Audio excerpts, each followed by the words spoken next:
A Terra não é plana, mas o mundo está definitivamente ficando muito chato. Tudo polarizado, cada um dos lados extremados quase que jura de morte o lado oposto, apenas porque não pensam igual. As redes sociais seguem a todo vapor, oferecendo palanque a muita gente que tenta nos convencer a unir-se ao seu lado, a comprar a sua ideia mágica, a seguir e votar no seu candidato, a defender esta ou aquela etnia, este ou aquele grupo de pessoas. Uma chatice. Parece que poucos se dão ao direito de pensar, simplesmente pensar, avaliar, pesar cada lado, verificar se não há nada de bom nas outras trincheiras. E menos gente ainda se dá tempo a buscar entender as coisas de Deus. Deus não está do lado de um grupo, seja ele de direita ou de esquerda, conservador ou progressivo, tradicional ou alternativo, enfim, seja qual for a tinta que você queira usar no rótulo. Deus não está nem na sua, nem na minha. Deus sempre esteve na dele e nos convida a cada um de nós a seguir com ele. Quem conhece a Deus, quem professa a fé em Jesus, sabe que muitos dos problemas de hoje poderiam ser evitados ou minimizados por escutar, aprender e, sobretudo, adotar os princípios que ele nos deixou e deixa em sua palavra. O mar aí fora é perigoso e desafiador. Não dá para lançar o barco ao mar sem saber a rota, sem ter instrumentos que nos informem dos perigos e da direção. E é por isso que lançamos aqui esta série. Âncora e leme. Princípios cristãos inegociáveis para navegar sem perder o rumo. A cada episódio, eu, Carlos Sider, converso com um diferente convidado. Alguém que, por sua ficha corrida, por seu histórico de vida, já demonstra genuinamente desejar viver segundo o coração de Deus. Alguém que prefere pautar sua vida segundo as rotas pré-definidas por Ele. Luiz Alberto Teixeira Saião, um nome dentre os mais renomados líderes cristãos brasileiros da atualidade. Luiz Saião é pastor, atualmente da Igreja Batista Nações Unidas em São Paulo. É teólogo, linguista, tradutor bíblico e hebraísta, profundo conhecedor dos idiomas originais dos textos bíblicos. Coordenou a comissão responsável pela primeira edição da Bíblia NVI em português, nova versão internacional, dentre outros feitos acadêmicos e literários. E não podemos esquecer do Rota 66, um vasto material de estudo sobre a Bíblia. Mas quem o conhece sabe que o que melhor o define não são suas obras acadêmicas, ou seu profundo conhecimento teológico, e ponha profundo nisso. Quem o conhece sabe de seu emocionado amor por Jesus e por sua palavra. Acima de um teólogo, Saião é alguém rendido e entregue aos pés do Deus em torno de quem orbitam todas as tentativas de explicá-lo. Como ele mesmo diz, é casado com a bênção de Deus chamada Celis Elaine, com quem tem 5 filhos: Raquel, Israel, Débora, Daniel e Miriam. Mas é um prazer ter você aqui, Luiz. É nesse projeto nosso que a gente está começando a usar, Âncora e Leme, que é princípios cristãos inegociáveis para navegar sem perder o rumo. Falemos um pouco sobre isso. Carlos Sider, muito prazer, obrigado, pela honra do convite e muito bom estar aqui, agradeço aí todas as palavras introdutórias, mas a alegria é minha, Parabéns pelo projeto, E é muita alegria, quero dizer também que você tem sido bênção na minha vida, Desde que eu vi Vem Derrama Paz sobre este povo que te chama povo teu, uma das canções mais belas aí da nossa tradição de adoração, na realidade brasileira, e parabéns pelo seu trabalho aí de tantos anos que tem aí, vamos dizer... Coisas do passado. Então, que permanecem, atravessando os séculos aí no coração das pessoas. Muito obrigado, é uma honra, um prazer estar aqui. Mas, Luiz, a tua trajetória ela abrange, obviamente, a gente que conhece, você tem uma vida acadêmica muito forte, você já foi professor de vários seminários, você tem formação em línguas pela USP, um monte de coisas que você já fez na vida, mas, acima de tudo, a gente sabe da tua relação com o Senhor. Como é que Deus entrou na tua vida? Então, Carlos, é o seguinte, eu tive um começo de trajetória bastante difícil, né? Porque dificuldades e confusões assim, familiares, eu não convivi com os meus pais biológicos desde pequeno, né? Então eu vivi o início da minha vida aí entre os avós, né? O meu avô faleceu quando eu tinha 6 anos, depois eu fui morar com um tio.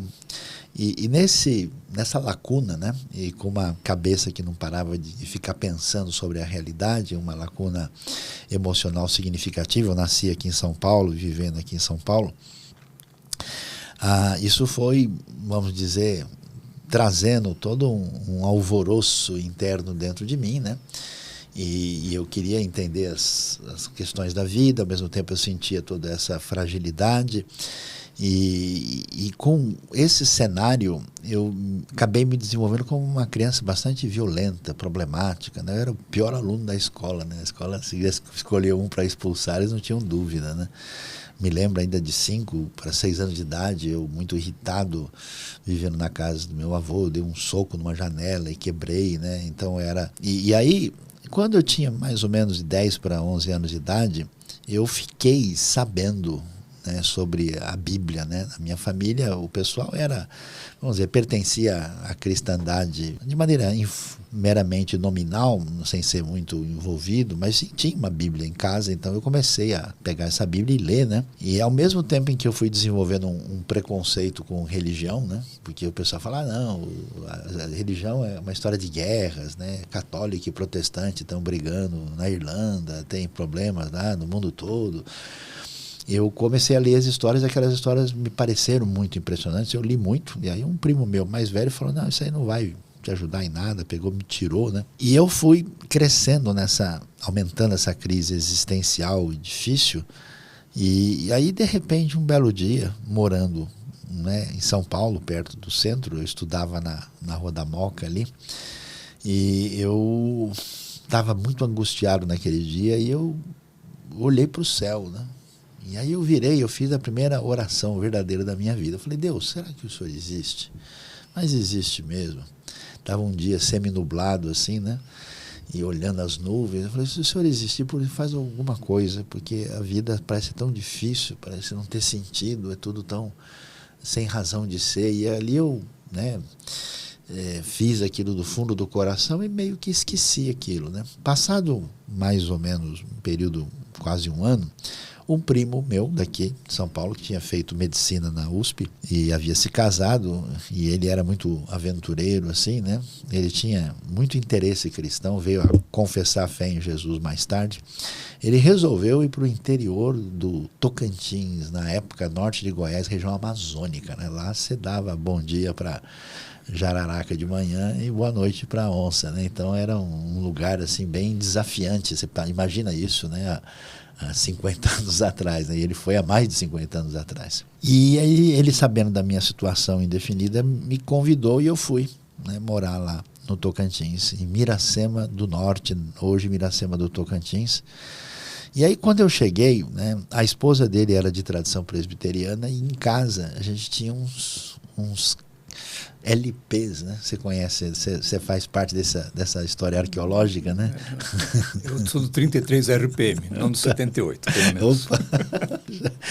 Então, e começavam a tocar, né, cânticos para as crianças. Ele tinha, né, os filhos mais novos, né, ali e tal. E eu comecei a escutar isso. A primeira coisa que me chamou a atenção, quando eu vi pessoas que tinham, vamos dizer, recebido a fé em Cristo, me chamou a atenção um homem que eu soube que ele era dependente de álcool, e eu vi o homem recuperado, um sujeito, né, assim, e eu prestei atenção porque eu tinha visto muitas pessoas alteradas por álcool na infância, e eu falei, como assim, né? E eles me chamavam para ir para a igreja, eu falava, não, imagina, eu era desse tamanhozinho, né, tinha 12 anos de idade, eu sou mais pela ciência do que pela religião, sim, como quem soubesse alguma coisa, né?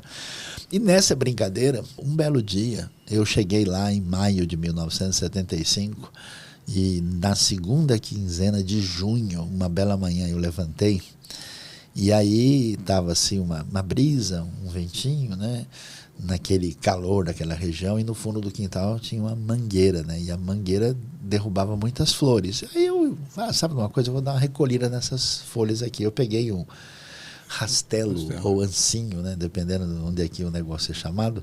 E comecei a puxar aquilo. E aí, enquanto eu fazia isso, me distraía, eu, inadvertidamente, eu comecei a cantar aquilo que eu tinha escutado várias vezes nos LPs que cantavam aqueles cânticos de salvação para a criança. E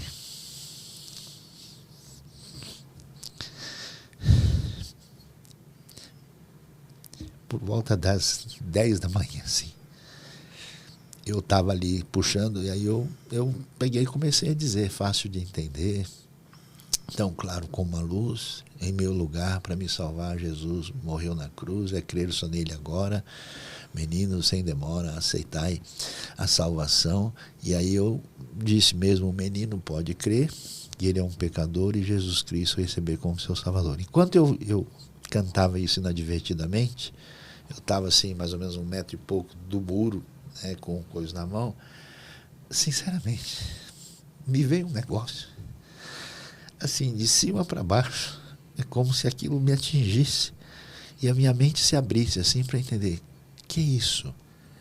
O Criador do Universo, o Senhor de tudo isso que existe, Ele me amou, mas nem meus pais não tiveram oportunidade de me trazer qualquer afeto. Ninguém jamais me percebeu nesse acolhimento tão absurdo assim. E eu sendo um moleque tão mau, tão mentiroso, tão enganador, tão brigão na escola, tão perverso, tão cheio de ódio, de pensamento ruim, como é que Deus pode fazer isso? Aí eu fui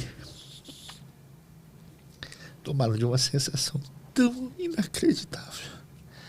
E assim, eu posso dizer, de um banho de graça, de amor insondável, que eu não me sustentei. Eu não estava procurando aquilo. Eu não estava querendo saber de religião, não estava interessado em nada. E aí eu soltei um negócio ali, eu ajoelhei, e aí eu, moleque de 12 anos na cabeça, falei, cara, homem não chora, que isso? Você é criança? E eu começando a me recriminar, mas eu não conseguia me conter. Aí eu peguei e fui mais para o fundo do quintal, onde tinha ali um pequeno depósito de ferramenta, uma casinha, né, assim, e eu me escondi atrás. E aí ali eu derramei, chorei e tal. E eu não sei quanto tempo passou. Eu imagino que o período todo ali deve ter sido algo perto de 1h30, 2 horas, né? E aí eu saí e voltei, né, para me recompor e para almoçar e tal, né, que ninguém viu isso, né?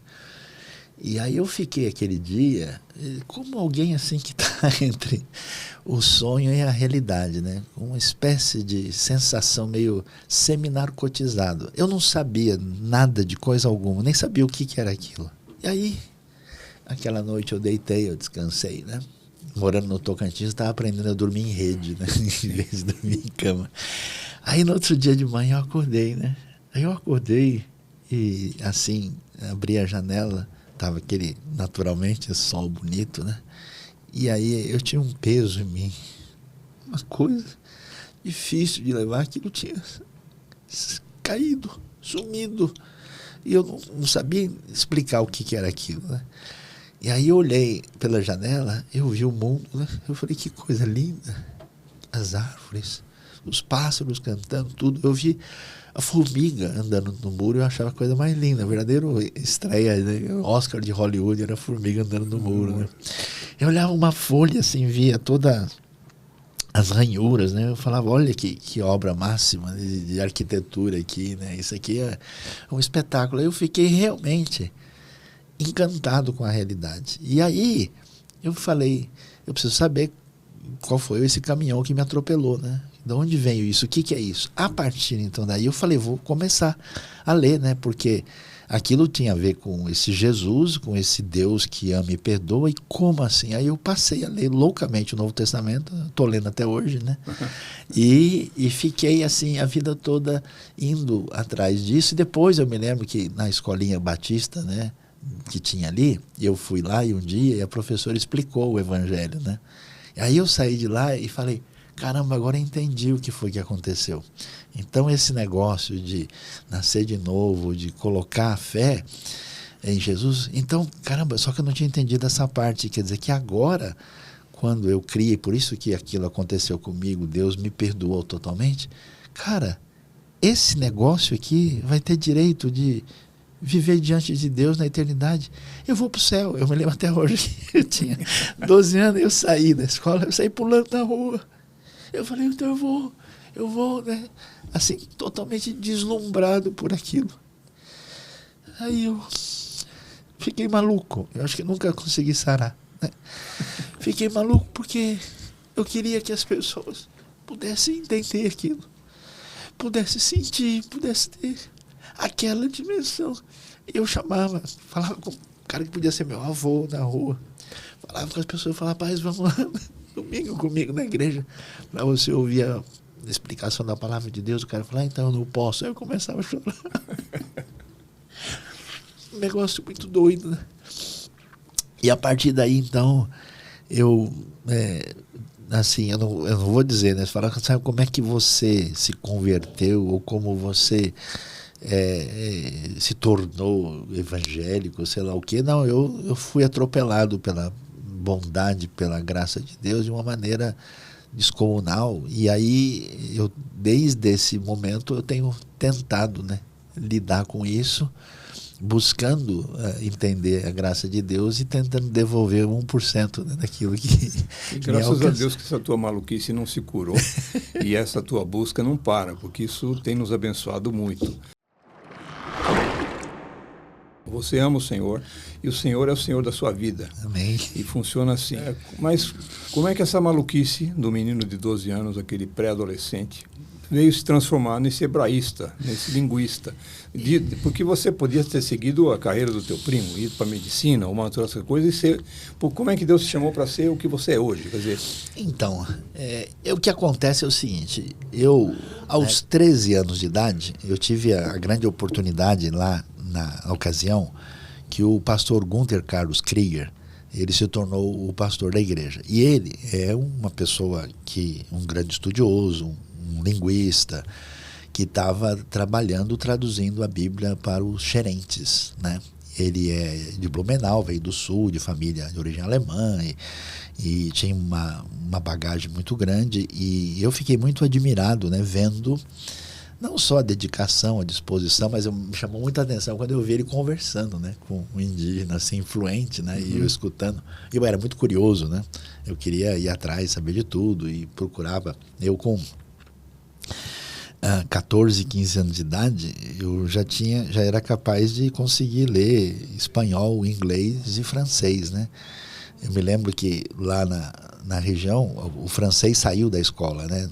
No Brasil se estudava, depois passou a ser só inglês, e a escola da cidade jogou os livros de francês fora. Eu peguei os livros do lixo, né? E eu fui ler. Estudar as gramáticas francesas. Por minha conta, né? Eu ficava ouvindo via ondas curtas, rádios estrangeiras para poder acompanhar inglês. Eu consegui ler o livro da história do Mowgli, quando eu tinha 15 anos, do Rudyard Kipling, The Jungle Book, né? Então eu tinha uma intenção muito grande.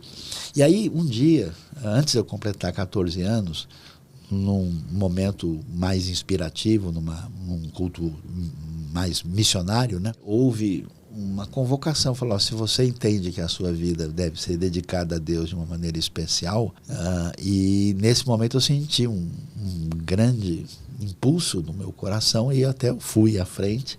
E na minha cabeça, aquilo ficou assim, falando sinceramente, Carlos, eu falava, caramba, o que é esse negócio, né, do reino de Deus, do mundo espiritual? Que história é essa? Como é que aquilo faz o que fez na minha vida e como é que eu tenho visto na vida de outras pessoas? Então eu falei, eu preciso descobrir como é que eu faço para transmitir isso para as pessoas e para entender o que aconteceu comigo. Aí eu passei a estudar feito um doido, né? Eu me lembro que eu Eu cometi muitos erros assim absurdos, né, no meu ímpeto. Então, numa época, por exemplo, eu comecei a buscar com intensidade essa coisa de atrás da ação do Espírito Santo, né? Cara, eu desmaiei por excesso de jejum. Eu caí, fui parar no hospital, né? Eu ia a vigílias, passava a noite. Mas o curioso é que todos os meus esforços assim de produzir uma espiritualidade nunca deram em nada. Era pura assim, superficialidade da minha parte.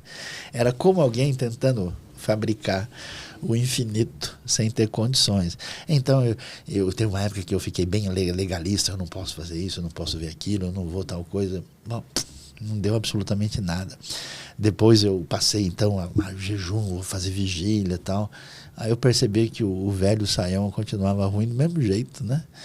E aí eu fui nessa caminhada e então eu falei, sabe de uma coisa? Parece que esse jeito mais assim intenso, ele não, então o caminho está no entendimento. Então eu vou rachar, vou estudar. E eu tinha até, você falou, né? Pensei, olha, acho que eu vou seguir ciências exatas, porque eu tinha facilidade com matemática e tal. Mas aí eu falei, puxa, mas se eu de fato estou interessado em servir a Deus de uma maneira mais intensa, eu acho que eu preciso ir para essa área linguística, porque eu quero entender a Bíblia mesmo, né? E aí eu fiz vestibular, entrei na USP, ainda consegui entrar antes de completar 18 anos, né? E fui estudar linguística e de imediato eu falei, deixa eu encaixar uma coisa que faz sentido. Fui tentar fazer grego. E quando eu fui fazer o grego junto, bateu o horário e não deu. Aí eu falei, quais são as outras opções? Aí ele falou, tem hebraico. Eu falei, então vai hebraico mesmo, né? Mas eu não sabia. Quando eu fui estudar hebraico foi muito doido, porque o hebraico é um negócio esquisito, né? Porque é uma língua diferente, não tem nada a ver nem com a raiz europeia, nem latina, nem germânica, nem nada. É um outro departamento, né? Mas eu comecei a estudar, aquilo encaixou tanto assim na minha cabeça, sabe? Eu me dei tão bem com o negócio que eu falei, sabe de uma coisa? Eu vou me aprofundar nisso. Aí eu fiz um outro vestibular para encaixar, para estudar hebraico mesmo, para valer. Língua, literatura, cultura, né? Inclusive, você imagina um cara com 19 anos de idade, pessoal, o que você está estudando? Linguística e hebraico. Mas o que você vai fazer com isso? Eu não sei, né? Mas aí o que acontece? Eu pensei comigo, eu vou me aprofundar, eu vou conhecer profundamente, eu vou esmiuçar um negócio e, vamos dizer assim, eu vou descobrir os segredos de como é que eu posso não só entender e introjetar essa coisa extraordinária da fé, mas como é que eu vou poder comunicar para os outros. Aí eu passei por um período bem razoável de arrogância acadêmica, porque aí eu comecei a me achar. Mas, cara, tá vendo? Você fala essas línguas, você é tão novo, o cara lá muito mais sempre sabe menos que você. Aí o pessoal falava assim, tem um cara falando, vai lá debater com ele. Aí eu falei, bom, vou humilhar o cara em 2 minutos, né? E aí quando eu comecei a encontrar pessoas, e aí fui estudar teologia também, né? E aí estudei um pouco de filosofia, também comecei a mexer com outras línguas e me desenvolver nesse sentido. E aí é que eu falo que é só a bondade de Deus para pegar a gente no meio do caminho. Porque tanto a minha pretensa espiritualidade como essa associação de que pelo intelecto eu ia domar, né, a fé e o saber e colocar ele debaixo dos trilhos que eu imaginava, aí Deus foi me quebrando. E quebrando como? Quebrando no sentido que quando eu fazia essas coisas, por exemplo, às vezes, uma vez eu me lembro que eu bati boca com um cara que defendeu uma maneira diferente de caminhar pela espiritualidade, pela fé, e eu consegui humilhar o cara, e eu saí de lá com a cara vermelha, né, tudo assim, apoquentado, aquela coisa toda, e aí eu saí de lá bem feito, né, quem manda o cara ser burro, vai estudar, né. Cara, e depois aquilo produziu uma amargura dentro de mim. Eu senti assim, tem alguma coisa errada nisso. Não bate com aquilo que eu experimentei lá atrás. Não bate com o mel que era ler a Bíblia quando eu estava na fé. Eu estou idolatrando a mim mesmo. Eu estou usando tudo que Deus me deu para me colocar no holofote, para mostrar que eu sou isso e aquilo, e usando isso como arma contra as outras pessoas. E isso não dá. Aí, como pela graça de Deus, Deus foi me botando no lugar, fazendo com que todos esses ídolos que eu ia construindo, devagarzinho ele dava uma soprada e puf, derrubava, né? Aí eu fui, vamos dizer, entrando num caminho de mais sobriedade. E uma pessoa, quer dizer, algumas pessoas me impactaram muito na minha vida, né? Um foi claro, o pastor Gunther Carlos Krieger, né, pela dedicação e tudo que ele abriu mão para estar lá no meio da tribo. O meu primo também, que é uma pessoa extraordinária, o Franklin Saião, que depois se converteu e se tornou médico missionário. Inclusive, depois de lá, ele foi ajudar o pessoal na missão Kaiowá, no Mato Grosso, né? O pastor Manuel Té, que eu conheci aqui, uma pessoa muito especial na sua caminhada. Mas acho que uma pessoa que teve um impacto significativo foi o Dr. Russell Shedd. Porque eu tive a oportunidade, pela graça de Deus, de andar próximo do Shedd. Primeiro por localização geográfica, depois eu participava de uns estudos que ele dava.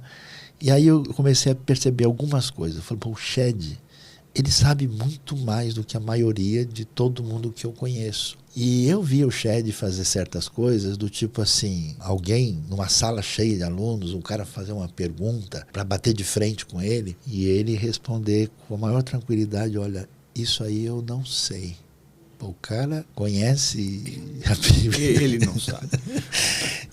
No original, ele tem doutorado em Edimburgo, na Escócia, tem uma experiência internacional impressionante. Ele falou, olha... E aí, quando o sujeito bateu de frente e assim, ele falou, olha, pode ser que o irmão tenha razão, mas seria talvez interessante considerar isso, né? E dava lá umas considerações.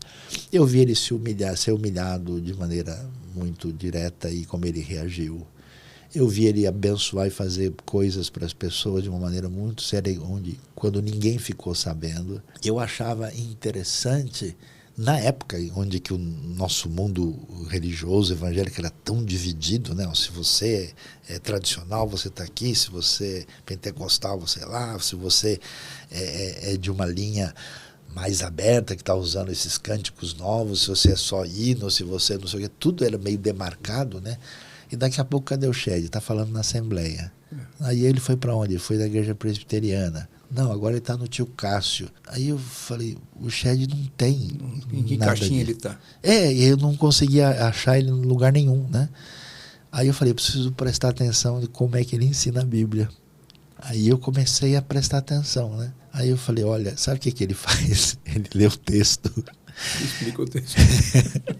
Aí comecei a perceber, tem gente que lê o texto e fala outra coisa, conta a história dele e faz um monte de outras viagens por aí. E ele presta atenção no texto e faz com que o texto seja ouvido sem se preocupar para que time o pessoal está torcendo. E deixa o texto com seu impacto para o entendimento, para a vida e para o coração. E aí eu tive muita oportunidade, tive o privilégio, na verdade, de fazer projetos junto com ele. Ele fez parte do projeto do Rota em vídeo e tal, né? Muitas viagens e muitas parcerias. E aí Deus foi botando o Saião, sabe quando a gente põe o menino no canto para pensar ali? Então...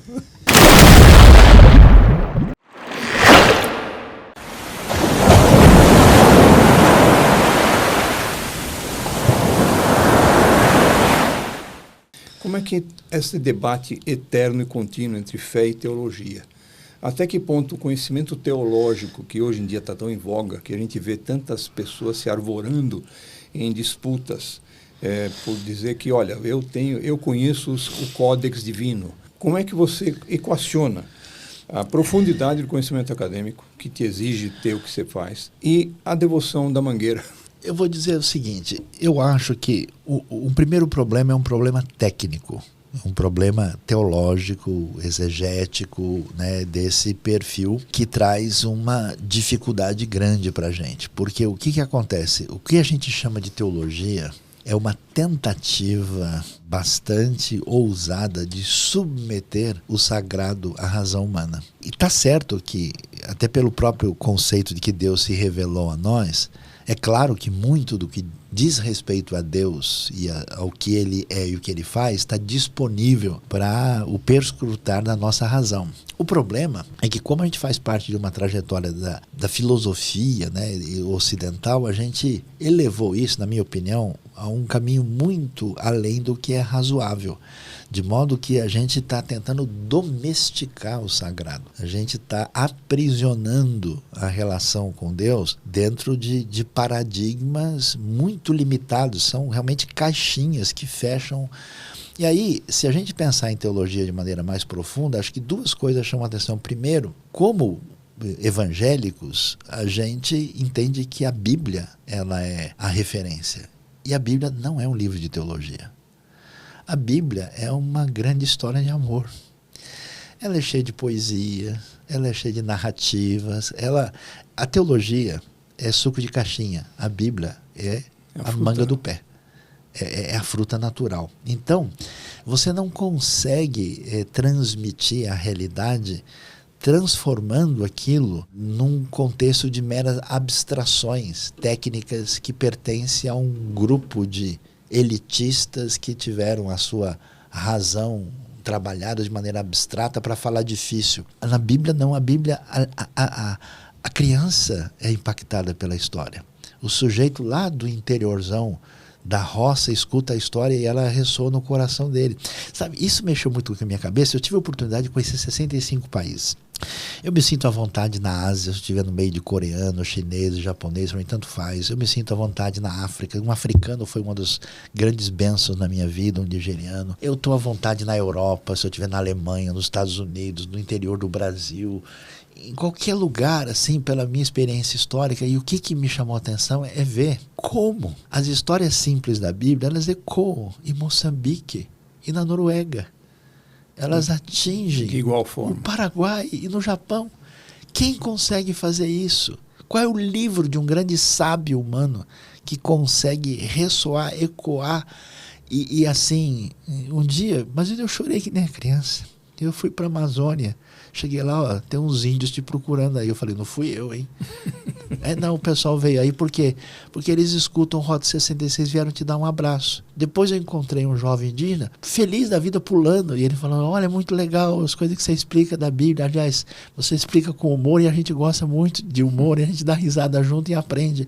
Aí eu falei, como assim? Por que eu me sinto irmão de pessoas que não têm nada a ver com a minha experiência histórica? Aí você percebe que a Bíblia é fascinante. Vamos dizer, ela é vitamina mista. Ela toca o lado antropológico, psicológico, espiritual. Todos os elementos estão ali.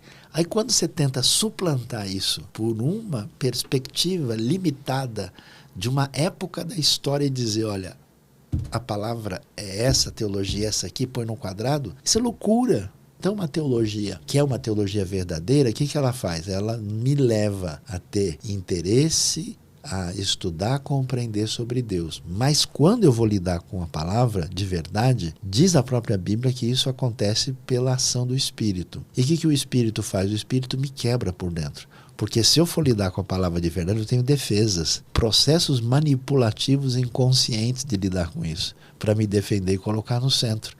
Então, a ação do Espírito, ele tem esse papel. Por isso a teologia ela precisa nitidamente de lidar com o insondável, com o inefável, com o incompreensível. E isso é que humilha a gente. Aí os bons teólogos neo-ortodoxos enfatizaram isso, né? Deus é o das ganze andere, ele é o totaliter aliter, ele é o totalmente outro. Então, nesse sentido, o que acontece? Eu me prostro, eu adoro, eu me rendo, eu não tenho... Acabou a explicação. Aí é o discurso da lágrima, aí é o discurso do cântico. Sabe onde é que eu vi isso? De maneira muito linda. Uma tribo indígena do Paraguai. Eles iam ser extintos, totalmente destruídos pelo pessoal que ocupou as terras dele, até que alguém lhes levou o evangelho. E eles foram salvos. A comunidade toda é seguidora de Jesus. Aí como é que eles fazem? Eles abraçam uns aos outros e dão um grito. Do fundo da alma. Porque Deus se lembrou deles, foram preservados. Então explica isso para mim na razão. E o outro problema é a academia espiritual. A gente fica intoxicado se a gente não faz bem para as pessoas. Se a gente não segue, porque o que é uma teologia de verdade? É amar Deus sobre tudo e ao próximo como a si mesmo. Então, se a minha vida não serve na prática para beneficiar, principalmente aqueles que não têm como devolver nada para mim, eu vou me embrutecer. Eu vou ficar perturbado, eu vou usar esse arsenal da verdade, porque nada é pior do que você estar do lado da verdade, do divino, sem misericórdia e graça. Você se torna o pior tipo de pessoa que existe no mundo. Porque quando você coloca Deus como álibi do que você faz, toda a censura vai embora. O primeiro assassinato da história acontece depois de um culto, Caim e Abel. Então o pessoal não faz ideia. E por isso que a sociedade secular tem uma certa razão de ficar com o pé atrás com a religião, porque tem uma série de desmandos que tem a ver com esse embrutecimento da tentativa de aprisionar o sagrado por trás de uma atitude egoísta determinante. Então, a teologia precisa caminhar com humilhação, precisa caminhar com a percepção da limitação, ela precisa ter um cuidado especial e ela tem que entender que a referência é a nossa relação de total submissão a Deus e reconhecer que o rosto do próximo é o lugar mais sagrado da terra. O que você vê ao longo do tempo é um grande grupo de pessoas que busca construir a evidência, o cenário, o teatro do evangelicismo, do culto, da devoção, da casca. Isso também pode ser aplicado não só à teologia, daqueles que se arvoram em conhecer uma série de coisas, mas aqueles também que querem parecer uma certa vida espiritual somente por revelar uma casca. E a gente cai num culto ao mérito muito grande. Começo a pensar em tudo que eu faço por Deus, tudo que eu faço para Deus. Como que Deus estaria, em que roubado estaria Deus se não fosse a minha colaboração? A gente chega ao cúmulo de pensar em coisas assim. Tem muita gente que não fala isso de forma consciente, mas parece que pensa assim. Até que ponto imagina que você está dando aula hoje para uma molecada nova que está entrando pelo caminho da teologia. Como lidar com esse tipo de busca pela casca e não pela essência?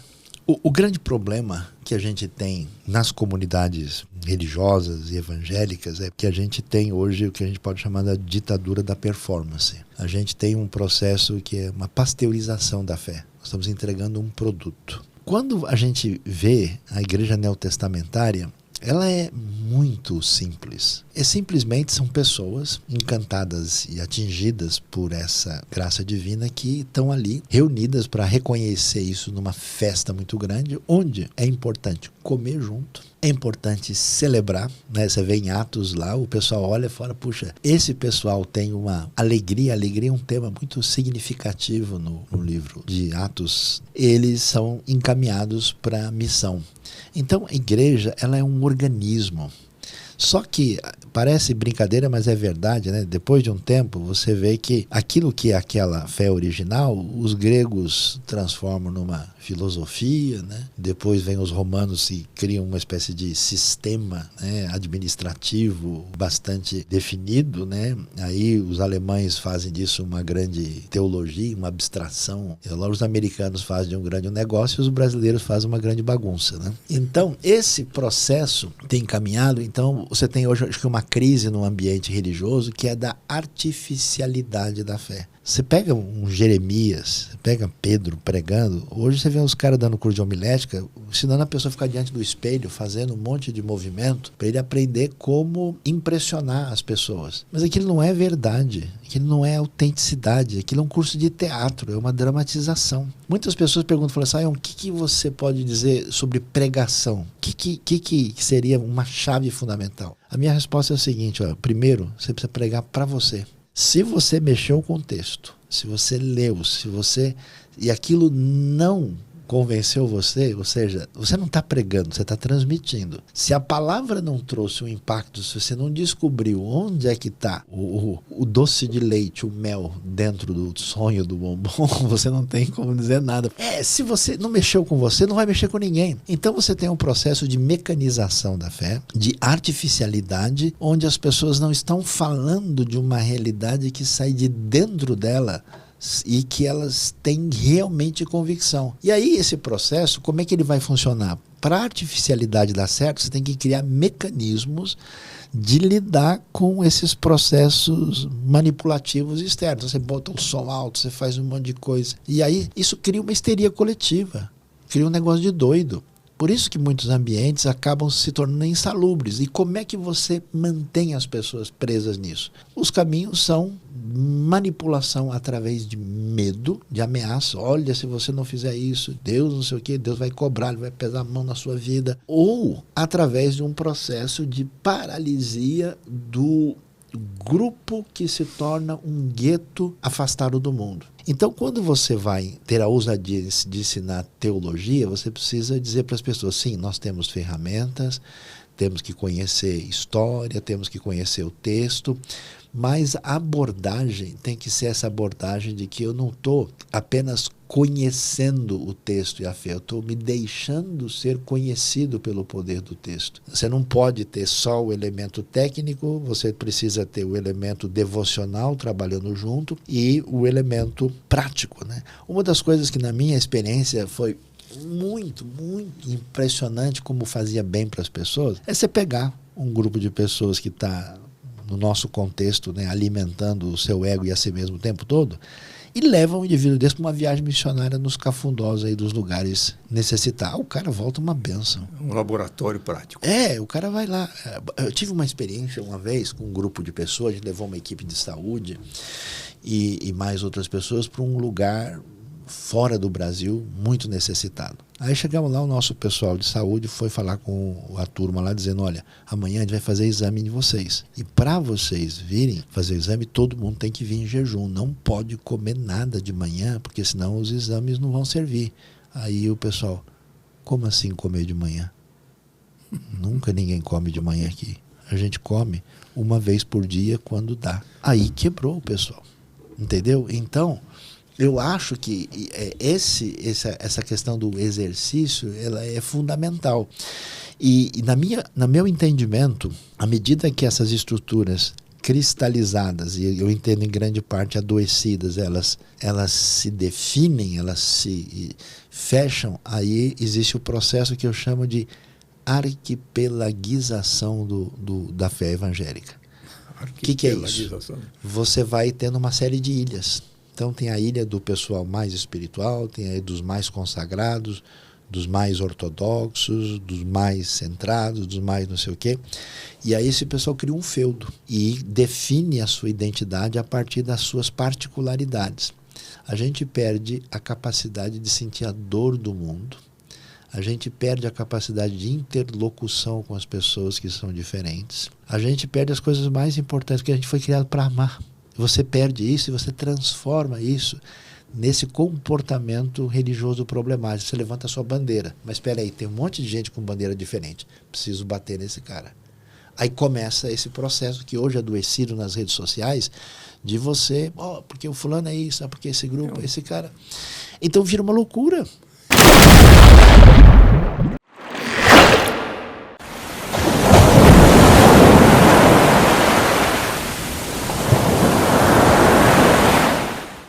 E aqui eu queria fazer uma pergunta para o pastor da IBNU. Você é pastor de uma comunidade em ano de eleição, agora do 26. Como a gente pode buscar um norte para isso? Como evitar essa polarização, se é que é possível evitar, e cair numa verdadeira experiência de equilíbrio? Como nós podemos, como você lida na tua comunidade hoje, no teu aspecto pastoral nisso? Em primeiro lugar, eu acho que não resta dúvida que todo indivíduo, todo cidadão, né, que faz parte de um ambiente no qual nós estamos inseridos num contexto democrático, que todo mundo tem a sua responsabilidade como cidadão de avaliar, né, tudo aquilo que está disponível. Então, assim, total liberdade para as pessoas olharem tudo que está à disposição e serem responsáveis em tomarem as suas decisões.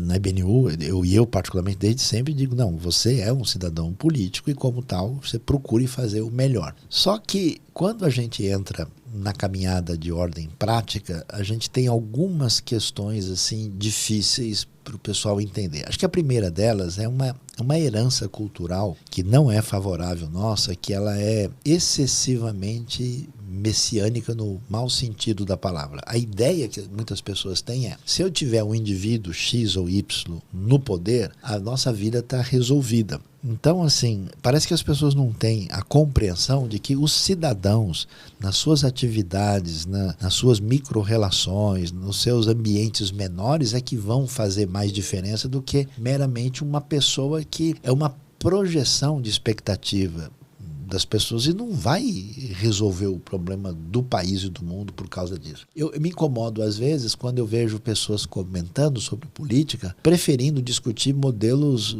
vamos dizer, radicais do espectro. Então, se eu falasse, Sayão, me fala alguma coisa aqui que você poderia dizer de modelos que deveriam ser avaliados. Vai na Suíça. Por que ninguém fala? Olha, pessoal, na Suíça é assim, vão fazer. A Suíça, se não é o melhor, é um dos melhor desempenho democrático do mundo. Eu tive, faz tanto tempo, na Suíça, e perguntando, escuta, quem que é o presidente daqui mesmo? Não tem. O pessoal não está preocupado com isso. As decisões são tomadas em grande parte com plebiscitos. Então, é uma sociedade muito mais democrática no sentido pleno. Então, por que eu vou ficar olhando, né, exemplos? Ah, não, mas a Itália fascista era assim, mas a Coreia do Norte é assado. Eu não quero saber desses exemplos. Eu quero olhar a realidade. Então, me incomoda por que pouca gente quer saber o que se faz na Finlândia, e na Noruega e na Suíça e quer discutir outras coisas. Agora, em relação à nossa realidade, o que eu tenho dito para as pessoas? Eu falo, pessoal, é o seguinte, não é o que nós, como comunidade, devemos fazer para tomar uma posição partidária para o fulano, ciclano, aqui. Não. A gente aqui pensa ao contrário. A gente tem uma mensagem que todos os políticos devem ouvir. Então não é o que nós vamos escolher, é se eles vão escolher ouvir a mensagem de Jesus e do Evangelho que vai melhorar a política deles, seja ela qual for. Então, nossa proposta é hoje. A questão não é em quem nós vamos votar, é quem os votados vão ouvir. Agora, qual que é o problema? É um princípio que nós temos na igreja, na comunidade, nas nossas atividades, não existe nada de política partidária, proibido. Então, sempre quando chegar para a eleição, chega alguém, olha, a gente está aqui e queria trazer o santinho e tal. Eu falo, olha, ou a gente abre para todo mundo e a gente não vai fazer mais nada aqui, vai ter uma fila de pessoas tentando apresentar proposta, ou a gente não abre para ninguém. É uma questão de consciência de que a gente não mistura, nesse sentido, igreja com Estado de jeito nenhum. As nossas atividades, os nossos objetivos são outros aqui. Claro que nós vamos falar sobre valores, sobre princípios, sobre propostas de como viver a vida cristã, que a pessoa ouvindo, refletindo e dizendo, olha, mediante essa minha visão, parece que A ou B ou C. E eu tenho uma crise muito grande, com esse negócio que as pessoas resolvem chamar de direita e de esquerda. Porque é curioso que às vezes você vê gente que se apresenta como referência de um grupo A ou B, praticando a mesma coisa, com nomes diferentes. Depois você roda pelo mundo, e você chega no Japão, você vai para Israel, você vai para a Alemanha, vai para os Estados Unidos, para o Brasil, para a Argentina, para a Polônia, e vê que esquerda e direita lá quer dizer outras coisas. Não batem o que estão dizendo, não corresponde, E eu me lembro, em outros países, o pessoal falando, não, mas esquerda aqui não tem nada a ver com a esquerda do Brasil. Não, direita aqui não tem nada a ver com a direita do Brasil. E aí o que eu acho importante? Existem pautas, existem questões que são importantes e pertinentes para a sociedade. Então, é claro que é importante prestar atenção no vulnerável. É claro que eu preciso prestar atenção à segurança pública. É claro que eu preciso pensar em liberdade de pensamento, liberdade econômica. É claro que eu preciso prestar atenção a conflitos e desencontros de minorias e grupos segregados e prejudicados. Agora, nenhum partido é dono dessas coisas. Nenhuma proposta. Eu acho que boa parte dos partidos hoje, inclusive, toma conta dessas, vamos dizer, reivindicações da sociedade apenas como plataforma de projeção dos seus interesses, mas faz pouca coisa efetiva para mudar a realidade. Então, o que a gente enfatiza muito? Pessoal, a gente não é chamado a amar o planeta, nós somos chamados a amar o próximo. Então, o que a gente enfatiza na IBNU? Nós queremos desenvolver o que a gente chama projetos do reino. O que Deus mexeu no seu coração? Deus me mexeu para ajudar pessoas com autismo em condições. Vamos abrir um projeto assim? Vamos lá. A gente está apoiando. E você? Não, meu negócio é lutar contra tráfico humano. A gente trabalha apoiando uma... Eu não estou interessado se a camisa da pessoa é direita ou esquerda, eu quero ver a pessoa sendo abençoada. Não me interessa nada disso. E aí a gente tem uma série de coisas, desde fazer projeto com literatura até trabalhar com gente vulnerável lá embaixo, desde abençoar executivo que está caminhando com um universitário, não tem ninguém que está fora do cenário. E graças a Deus a nossa comunidade tem palestino, judeu, ucraniano, russo, africano, alemão, brasileiro, croata, todo mundo junto ali. E uma coisa que Deus nos abençoou... Deve ter até Argentina, inclusive. Tem Argentina. Mas você sabe a coisa legal? Eu tenho hoje na IBNU vários refugiados de comunidades adoecidas. A pessoa chegou, saiu lá onde eu estava, a coisa é o seguinte... virou militância total, seja de um lado ou de outro. Se você não falar em nome de A ou de B, você tá fora. Aí não tá, porque agora todo mundo lá fechou com essa proposta e não dá pra gente nem pensar nada. Na verdade, a pessoa não dá, às vezes não tá nem aí. Eu posso passar a frequentar aqui, porque aqui a gente está escutando a Bíblia, e eu vejo... Até a pessoa chegou, qual é a posição de vocês sobre política? Falando, a gente não está preocupado com isso. E em relação a partidarismo, não. E nesse sentido também você fica fora do que eu chamo de uma perigosa promiscuidade eclesiástica, porque fica aquele negócio do toma lá da cá, né? Então vem um indivíduo e fala, olha, se vocês fecharem com a gente, se vender aqui o negócio de boiada, aí eu te consigo verba isso. Para as tuas ONGs. Isso, você faz não sei o quê, aí não pode fazer isso. A proposta de uma política séria sempre é o bem comum para as demandas da sociedade, não para uma coisa... O que eu falo, é o jeitinho brasileiro aplicado à missão. Então, entre aspas, se é que pode-se ver isso. Tem muita comunidade hoje, vamos dizer, fazendo o jogo do partidarismo, porque aquele partidarismo vai me dar verba para sustentar os meus projetos sociais. Então, e começa a haver uma troca de favores que é perigosa. Não, e amanhã, vamos supor, você faz uma, entre aspas, parceria com alguém que está nesse cenário. Aí daqui um ano, o pessoal fala, olha, o fulano de tal foi descoberto numa falcatrua, está envolvido com não sei o quê. Daqui a pouco fala assim, inclusive ele estava também junto com... É o que se faz hoje com relação a vários escândalos que estão no jornal de hoje.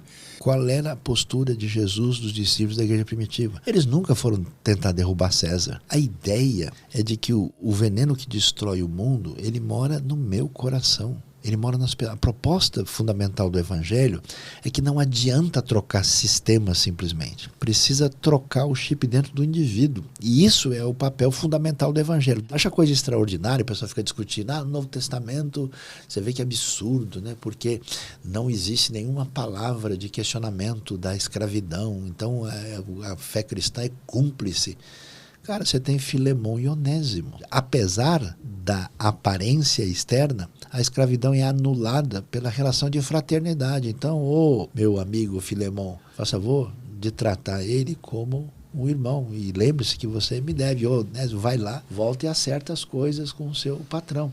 Então você tem uma santa subversão do sistema a partir da proposta de fraternidade e de amor cristão. Não adianta, cara, se a gente mudar o sistema e a pessoa está querendo furar o olho do outro, ele vai fazer de tudo para que o sistema melhor acabe subvertido. Então, por isso é que eu acho que existe uma ilusão de que se a gente constrói um sistema legal, tudo vai dar certo. Por exemplo, a ilusão que se deu com a dita Primavera Árabe. Exatamente. A gente faz uma revolução, muda o negócio e aí o pessoal vai ter... Mas a sociedade não está em condições de lidar com isso porque as pessoas precisam ser redirecionadas por outros fatores. Você é calvinista ou arminiano? Então, essa é outra questão. Por que o pessoal se preocupa com isso? Porque eles estão dominados por uma espécie de lógica simplista, onde você não admite essas importantes tensões bíblicas, onde você não tem uma definição. É a mesma coisa você falar, a Bíblia é um livro humano ou divino? Não, ou é humano ou é divino. Não, ela é humana e divina. Jesus é humano ou divino? Como você resolve? Jesus, como é que você entende Deus? É 3 ou é 1? Então, reduz isso à lógica. Não dá. Da mesma maneira, a liberdade humana, consequentemente com a sua responsabilidade, a soberania divina, não são fatores redutíveis a uma lógica simplista. Então, tanto é verdade que Deus é totalmente soberano, como eu sou absolutamente livre. Me explica isso logicamente. Não sei. Isso não é fator redutível. Quando você creu em Jesus, o que aconteceu? Foi você que abriu o coração ou o Espírito Santo que tocou? Foram as duas coisas. Então, nesse sentido, conflito que eu acho lamentável, né, entre calvinistas e arminianos. Eu gosto até de brincar dizendo, se você fosse calvinista de verdade, você nunca iria se incomodar com o arminiano, porque você sabe que ele é arminiano por predestinação. E se você for arminiano de verdade, você nunca vai tentar encher a paciência de um calvinista, porque você sabe que ele está exercendo o livre-arbítrio no calvinismo dele. Então, essas coisas, elas têm a sua pertinência, elas podem fazer parte da realidade, da conversa teológica. Você vai dar uma aula, vou dar um curso no seminário sobre escatologia. Eu vou dizer, olha, tem que entrar fulano nisso. e tal, assim, por que surgiu, são essas questões, quais são os argumentos favoráveis, quais são as dificuldades e respostas difíceis. Só que o problema é a mesma coisa, você tem sapatos na sua casa, não tem? Mas espera-se que você não coloque em cima da mesa de jantar. Você não vai colocar os sapatos no centro da sala de visitas, porque ali não é o lugar dele, então o sapato fica no seu lugar. Qual é o problema? As coisas fundamentais e essenciais da fé, que deveriam estar no centro da mesa, são colocadas às vezes no segundo plano. E as filigranas, o procurar chifre em cabeça de cavalo, pelo em ovo, começa a ter um destaque. É loucura. É aquilo que aconteceu. O pessoal fala que quando caiu Constantinopla, né, na mão dos invasores otomanos, o pessoal estava discutindo o que aconteceria com a água benta se uma mosca caísse nela. Ela perderia, né, o seu aspecto sacramental. Ou a mosca seria abençoada. Não, são as eternas discussões sobre quem seria Leviatã. Nós nos tornamos um tanto sal insípido quando nós nos vemos entrando nessa conversa e deixando de pregar o evangelho puro e simples. Fazendo a metáfora com a tua conversão, você tem que voltar de vez em quando lá para o Tocantins, embaixo da mangueira. Com certeza. Porque é o início. Eu tenho que voltar para a Palavra da Vida, na segunda pilar, salão de jogos, onde eu estava na hora silenciosa lendo João 14. E que agora eu entendo, parece que o céu ficou azul. Eu começo a entender o porquê das coisas, principalmente porque Deus se revelou a mim, e Deus se revela na Bíblia, e essa fé pura e simples não se explica. Então, mas eu acho que é mais assim, profundo, porque o que a gente vê olhando para a própria Bíblia, né? Quando Deus mexe com a gente, você tem uma experiência de alteridade, de externalidade. Quando você está debaixo de um mero sistema religioso que aprisionou os mandamentos, a tendência é um fechamento, é um endurecimento do processo.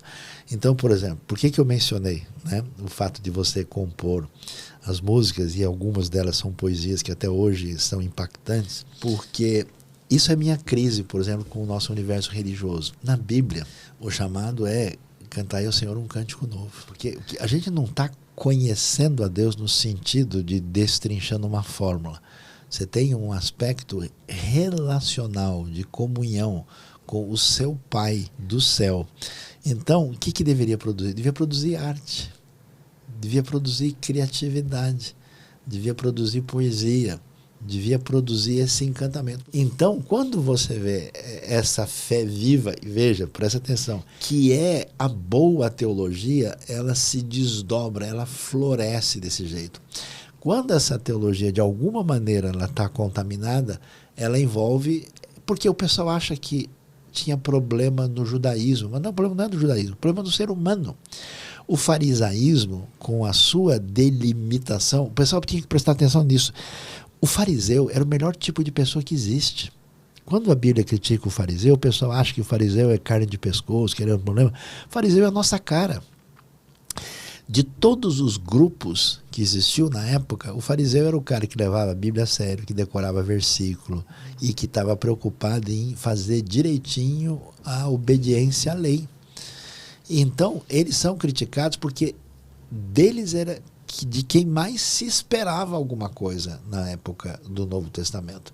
E por isso é que a gente percebe que qual era o problema dos fariseus? Vocês devoram as casas das viúvas, vocês fazem longas orações para aparecer, vocês não entendem o que significa misericórdia, né? Vocês não compreenderam Miqueias capítulo 6. Então, se a gente tem uma boa teologia, ela necessariamente produz uma boa devoção, ela produz uma caminhada. Eu fico incomodado com essa ideia. Não, olha, não pense teologicamente vá só para a prática e para a oração que vai dar tudo certo. Aí tem um monte de grupo místico doido que abandonou a teologia, que ficou mais biruta ainda.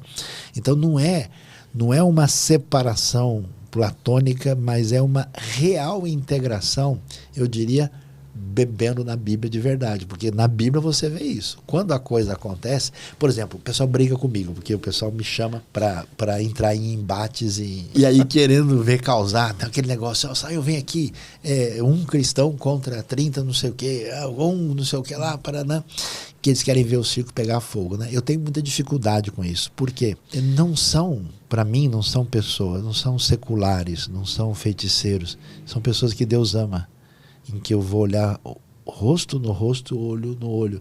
Eu tenho uma responsabilidade sobre essa pessoa. Não é só eu desbancá-lo, derrubar o argumento dele e dizer, tá vendo como você não sabe de nada e como eu sei mais que você. Não amar essa pessoa, acabou. Eu já fui derrotado.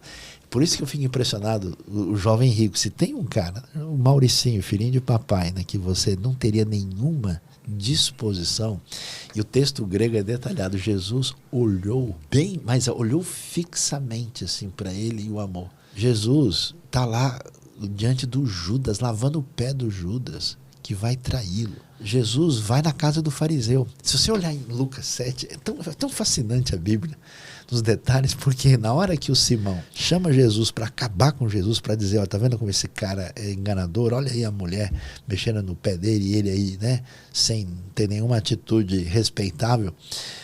Quando ele vai falar com o Simão, diz o texto que olhando para a mulher, ele disse a Simão, ele faz questão de não humilhar o Simão na cara. Ele fala desviando o olhar de uma maneira suave, ainda com um respeito pelo próprio Simão, que é o fariseu que quer humilhá-lo.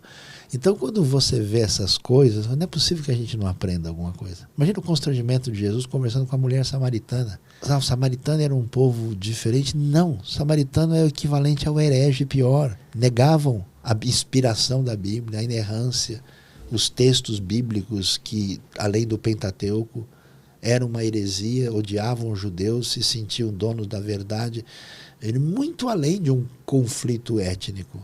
E Jesus vai lá em Samaria e vai conversar com a pior pessoa de Samaria, que talvez nem conseguiria entrar em muitas igrejas hoje.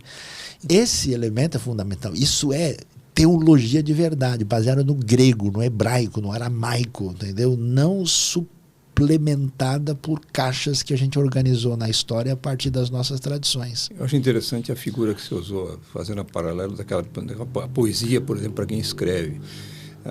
E todo mundo que sabe disso sabe que a poesia é uma ferramenta, como a linha melódica é uma ferramenta para quem compõe. Sim.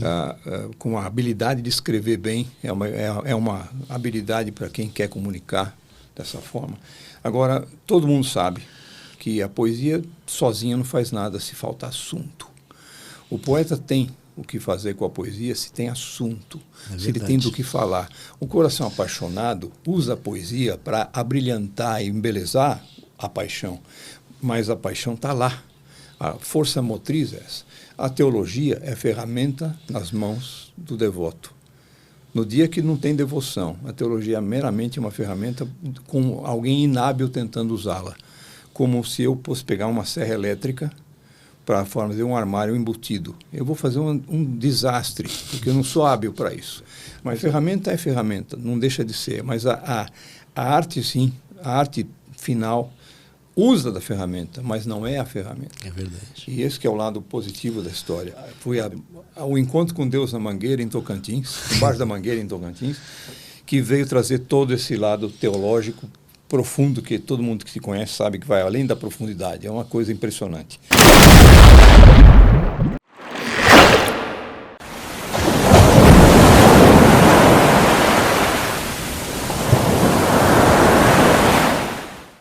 Mas, Luiz, eu queria perguntar um pouco mais aspectos pessoais teus agora. Tá bom. A gente sabe que no momento atual você está hoje sendo obrigado a tomar um certo novo rumo de vida por conta de alguns piripaques. Deus está te chamando um pouco para o estaleiro. Isso. Como é que você está resolvendo isso? Então, mas olha, você sabe, é uma coisa curiosa, né? Assim, eu, nos últimos anos, antes de eu ter dificuldades de saúde, eu tinha uma atividade muito intensa, né? Então, imagina, eu cheguei a pregar 6 vezes num domingo, né?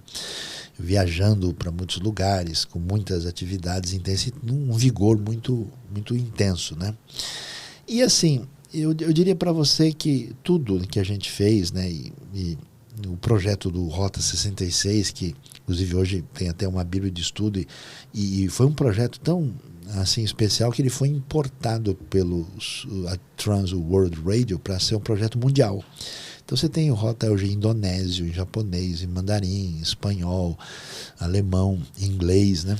E assim, eu fiz tanta coisa e eu diria, eu nunca me recuperei da mangueira.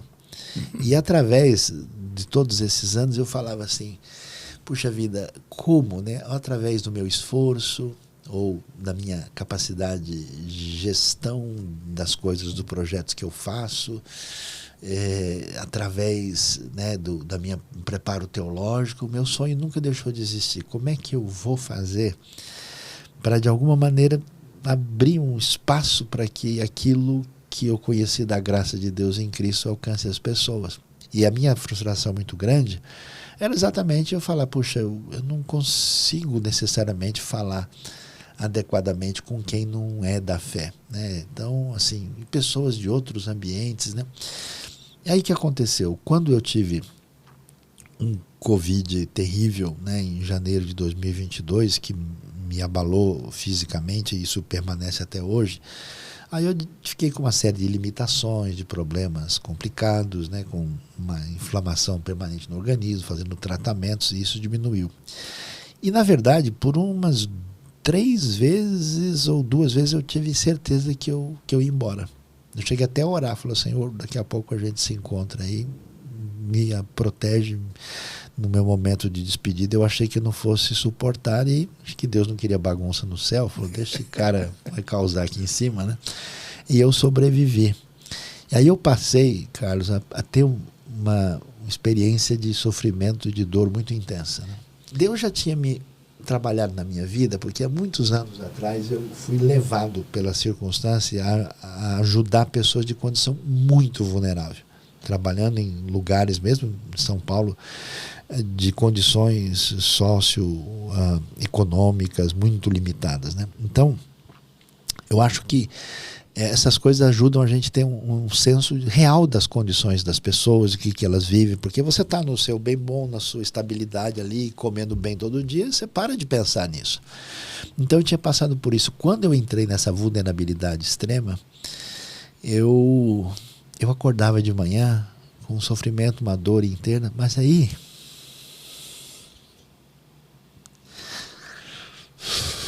sinceramente eu era visitado pela graça de Deus numa dor assassina. E assim, eu estava muito pouco movimentado, eu falei, meu dedo funciona. Eu comecei a escrever. E eu escrevi muitos textos no Instagram que foram publicados, depois virou livro chamado Torrentes no Deserto. E boa parte daqueles textos, com toda a sinceridade do mundo, eles fluíram. Eu tive uma lembrança de tempos atrás daquilo que aconteceu.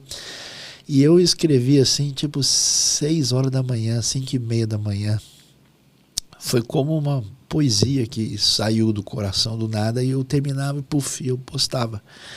Aí, se não bastasse o Covid, eu tive os AVCs.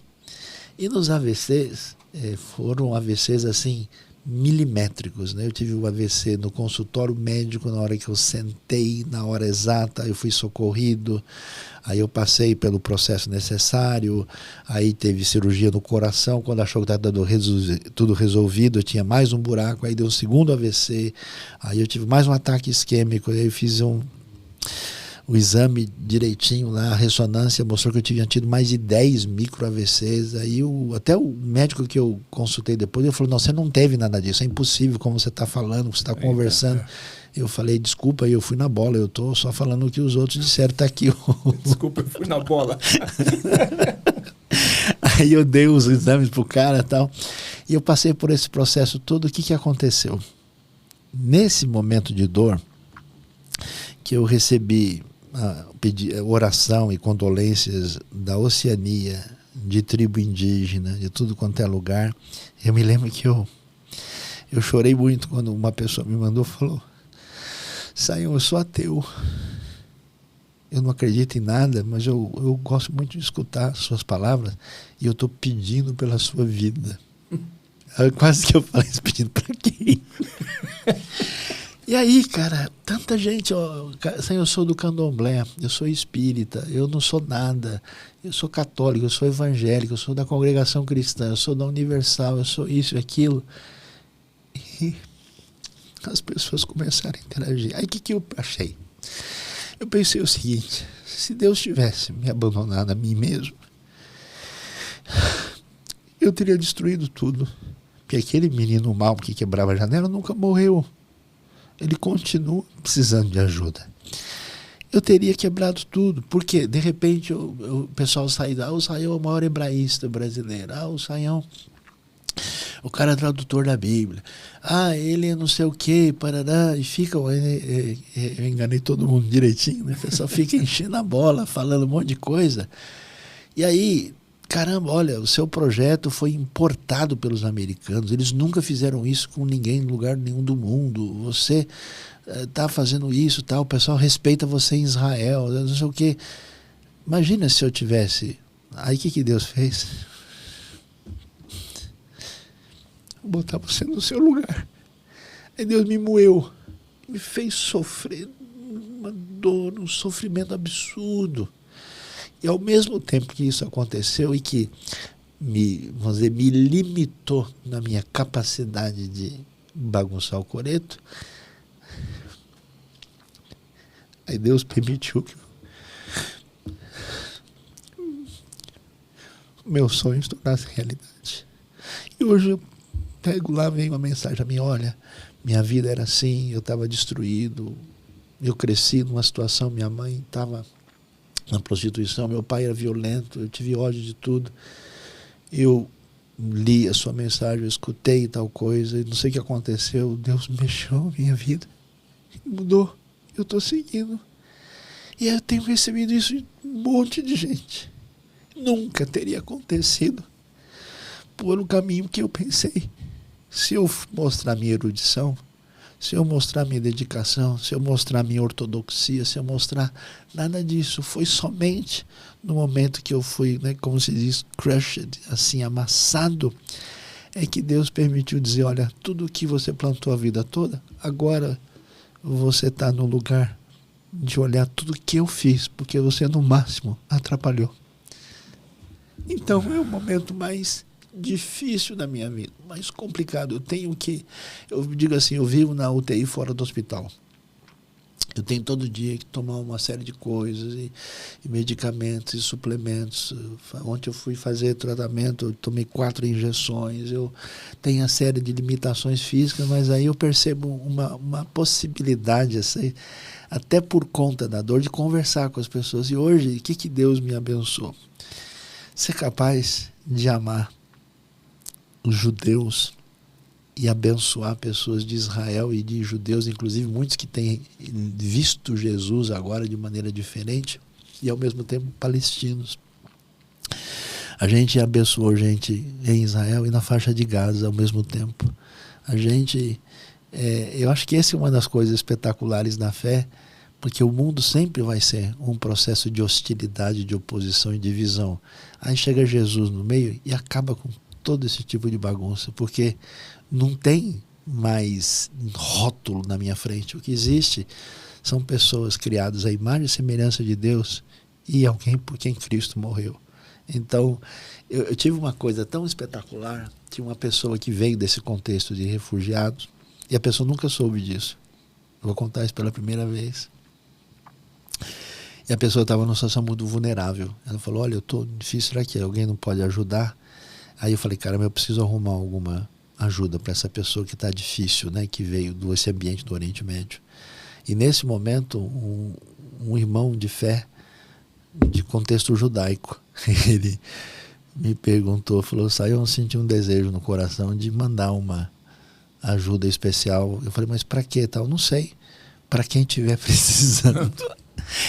Rapaz, eu fiquei tão doido. Eu falei, olha só, no mesmo dia que essa pessoa pegou e me mandou esse recurso, quem está precisando do outro lado é aquele que, em tese, estaria numa relação de distanciamento e polarização enorme. Aí eu encaminhei o recurso e nenhum dos dois nunca soube o que aconteceu.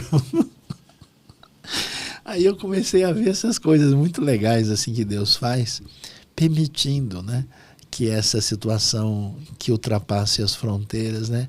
Mas eu tenho certeza que se eu tivesse ficado no meu bem-estar, eu nunca teria ajudado em nada. Certamente eu teria feito muito mais bobagem. Aí Deus falou, olha, quer saber o que é fragilidade?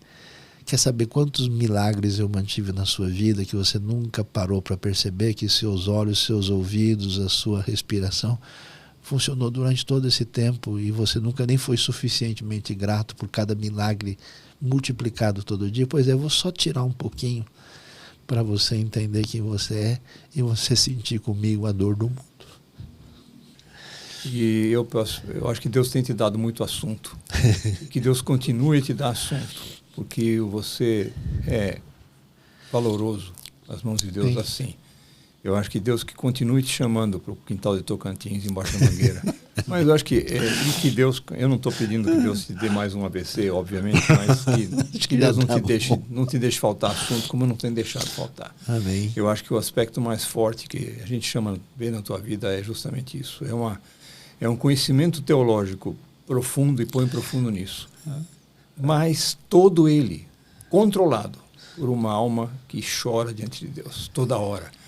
Por alguém que sabe o que está fazendo, por alguém que sabe quem é Deus. E o resto é ferramenta, o resto Amém. É artificial.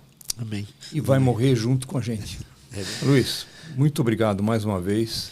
Bom, Carlos, eu que agradeço de coração, muito obrigado, né? E quero reforçar aqui também que, como Deus abençoou a sua vida, não conhecia detalhes do nosso no caminho análogo aí, no meu foi em 75, o seu foi em 77, e reforçar, né? Que Deus seja louvado, né, por aquilo que você diz. Foram coisas do passado, mas que foram muito especiais, né? Inclusive eu posso assim reafirmar para você que alguns dos seus cânticos, né, tanto do Salmo 84 como especialmente esse Vem Derrama a Paz, né, foram muito especiais em alguns momentos da minha vida.